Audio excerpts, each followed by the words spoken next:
Hi. And so we find ourselves in another day of lockdown, and the saga around coronavirus continues, much as it will, I think, for many, many months to come. But I think already we're starting to see certain themes that are emerging from within the discussion around coronavirus, that when we get to the other side of it, many, many months from now, we'll look back and say, what was it we learned during that period? What has been the impact? How has it created some long-term changes in the way we go about living our lives? And for me, the themes that are coming to the surface already are the ones about agility and change and being fit for purpose.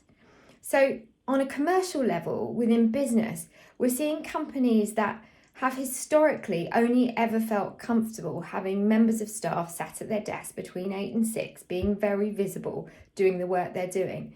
For some of those companies, the very idea of having employees work from home just would have felt quite horrifying and something that just wasn't fit with their corporate culture. And yet, because we are now in the environment that for businesses to be allowed to continue, it has been a necessity to create the technology and to hand over that level of trust to employees to say, actually, to keep working, we are going to allow you to operate from home. We're going to be less visible in the office scenario that we've once known, but we're going to try this, and we're seeing how this agility can allow our business to operate. And what we found, and don't get me wrong, I know many businesses will continue to struggle and suffer during this period, but for some of those companies, creating that trust and providing this agility has enabled them to move forward.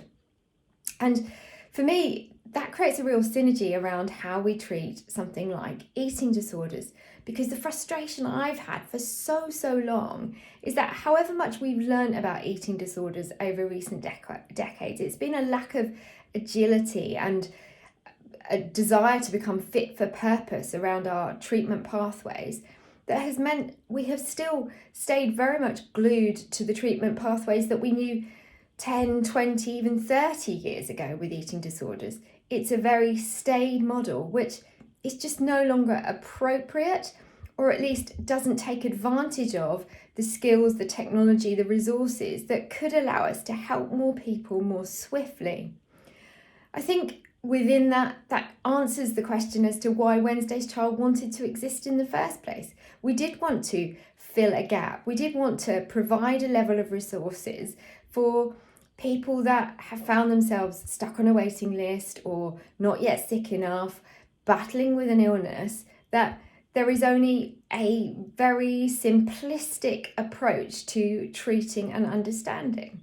So all the kinds of things that we go about trying to deliver, like our assisted shopping or accompanied meal times, or the kind of group scenarios, our supportive suppers, our parent support groups, all of those things have come about because we wanted to do more than just send families to the GP and ask them to wait for the specialist eating disorder service to kick in at a point that that individual is poorly enough to require that help. We want to provide the preventative work around eating disorders, but we also want to be there for the long term. We want to be there at the other side for someone being in a full-time residential for an eating disorder. So agility for us has been at the core of why Wednesday's Child exists, and it continues to be a part of how we're seeing our approach day to day. So even in the last week or two of coronavirus coming about, we've introduced some new models. So our parent support group is now moving to an online Zoom conversation. And just this week, we're about to launch our craft and conversation sessions. So those will be a weekly opportunity for people to, if you like, step into our online room and sit and learn another distraction technique, which is ideal for families that are going through eating disorders. Learning crafts that you can do as a sufferer on your own, or that you might do as a parent with your child, perhaps after dinner time.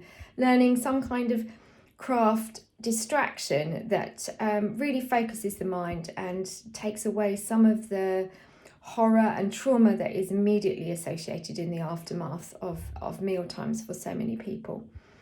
So I guess quite a swift video really, but just to talk about the agility and make everybody just bring to mind why thinking differently is so important to us moving forward in life, whether that's in running a business, whether it's in a government's approach, or whether it's in running healthcare and our own approach to our well-being. Agility is everything. It's so true what they say. If we always do what we've always done, then we'll always get what we always got. So we absolutely have to mould and be adaptive and realize that there are opportunities to help ourselves and other people by being prepared to be flexible and think of things differently. And if anything about our agile approach feels like it might be of interest to you and you might want to get involved in our services or support us in some way, support or sponsor some of our activities, obviously I would welcome those conversations.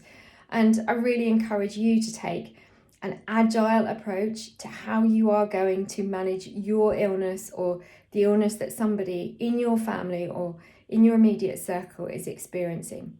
If something hasn't been working, don't give up. We have to try new approaches. We have to consider how by being agile, we can help people recover and live a fuller, happier life.